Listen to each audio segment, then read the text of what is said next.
Hey everyone, this is SamFam and welcome to my channel. Today we'll be going over defensive settings on NBA 2K22. So in this video, we'll be taking a deep dive into two different pick and roll settings that is available to you in this year's game. Both of them are extremely effective on their own, and I'll show you how to execute them individually, but at the same time, I will also show you how to combine both of them together with some sneaky defensive settings so you can have best of both worlds when guarding any pick and roll. Alright, so if you enjoyed today's video, please add us a like, and if you'd like to see more 2K20 tutorials from me, you can click on the card above or the link in the description below for a playlist of every video I have made in this game all year long. And if you would like to play the 2K online together, or if you want to chat with me on socials, if you've got more questions about 2K, feel free to add me here. So here are the full defensive settings for your reference. You can go back to this as you watch the video, but don't worry, I'll break down every single thing in here in detail, but this is just for you to reference to. So we'll start off with talking about extend pressure. So in this case, we're going to put it on James Harden because he's the point guard of the Nets essentially. And what extend pressure does, if you look to the left here, Manu is doing extend pressure on Harden, and what it really is doing is doing a one-man full court press against the opposing point guard. And what that does is it forces the other team to pass away from that point guard, and this ends up being an effective strategy to pretty much force the ball out of their main handler's hand from time to time. Now let's take a look at the first pick and roll setting we want to focus on. So here we have set under versus Joseph and catch hash versus the center and stay attached to no. So this is under, catch hash, stay attached, no, versus a center and point guard pick and roll. And you can see, because Siakam, my center defender, is stay attaches to no, he shows on the screen very hard, and this allows him to play contained. And as long as I don't fully commit to the ball while controlling Siakam, I just keep backing up to guard the drive and the roll, Collison, the original defender, will actually go under, come all the way back, pick up ball, which allows me to cover the roll. And this is a very effective way to guard a pick and roll versus a point guard that isn't a great shooter.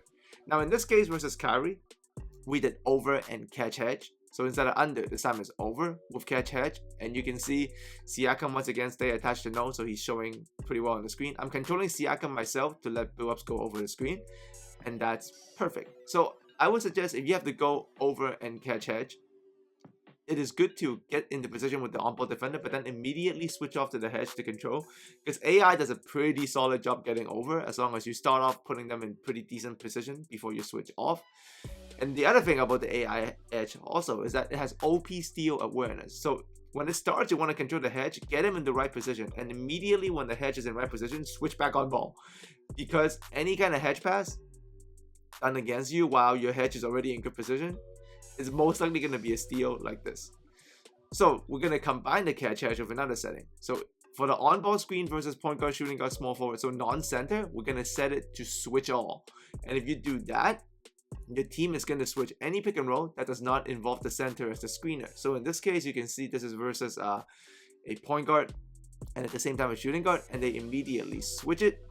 And this is a very effective way to guard anything that isn't screened by a center. So essentially, you have the best of both worlds. You're going to switch everything 1 through 4, and then with the center, you're going to go catch hedge. So you can see here again, this is a pick and roll between the 4 and the 2. So this is an easy switch right here. So we switch to the hedge defender and just pick up the ball, and then the original guy is going to immediately pick up the roll and the screener. That is a very effective way to guard wing pick and rolls.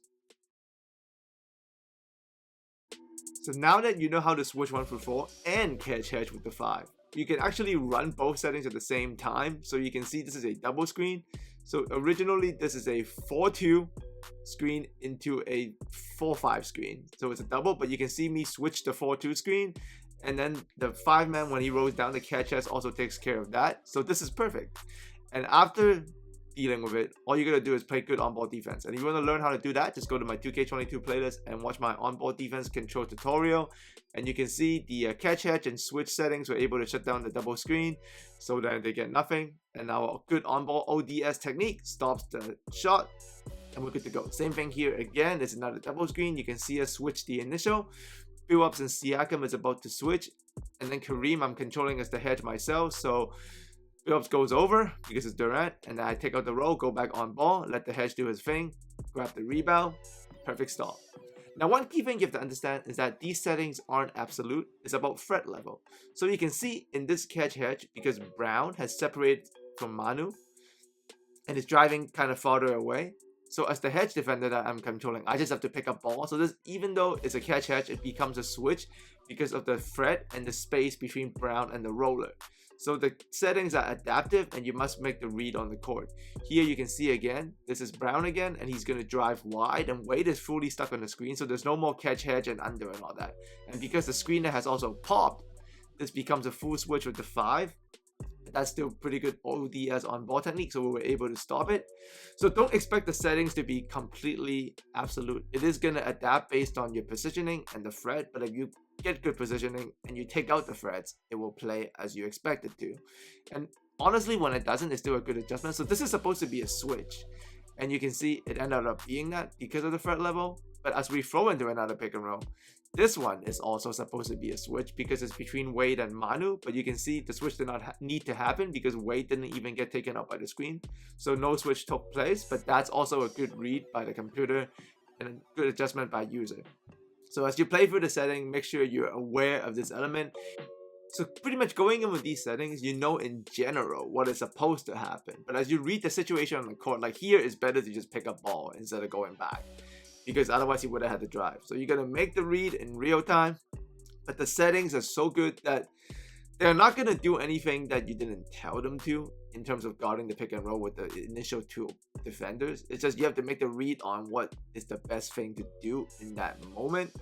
But as long as you nail that down, you'll be perfectly fine. So you can see time and time again, the settings are reliable, they're effective. Catch hedge and switch 1 through 4 is probably the best way to go this year. It is just most reliable and most effective, and you can see it leads us to a good block.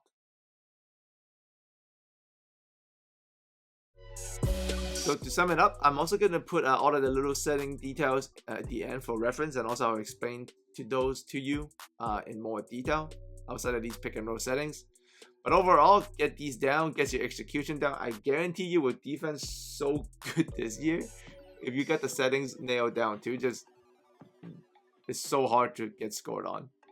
Outside of the crazy corner help, but they will patch that soon, I heard. But make sure to stay attached. Make sure that it's set to no. That's going to give you the best version of the hedge defense available. Post defense, set it to 3/4 bottom, so it's a good D9 on post passes, and it also puts them in good help position. Switch rules off ball, take it to switch bigs, so then your AI defenders isn't as crazy. In terms of the screen help rules and drive help rules, so far automatic is the way to go. And to limit crazy random corner help, just try to control the corners yourself when needed. On off-ball pressure, you can set it to tight on anybody that can shoot. Deny ball on elite shooters, but anybody else that's not a great shooter or an elite shooter, you can just set it to moderate. But obviously, players like Durant and Kyrie, you want to set it to tight. But like any center or anything else, moderate is perfect. And any shooter that can shoot off screens like James Harden, make sure you set it to go over. So as always, thanks for coming by. And if you'd like to see more tutorials, just click on the card above or the link in the description below for every 2K22 tutorial that is available to you on this channel made by me. And feel free to add my socials at the end to connect. And yeah, I hope to see you guys again soon, and I look forward to speak to all of you again.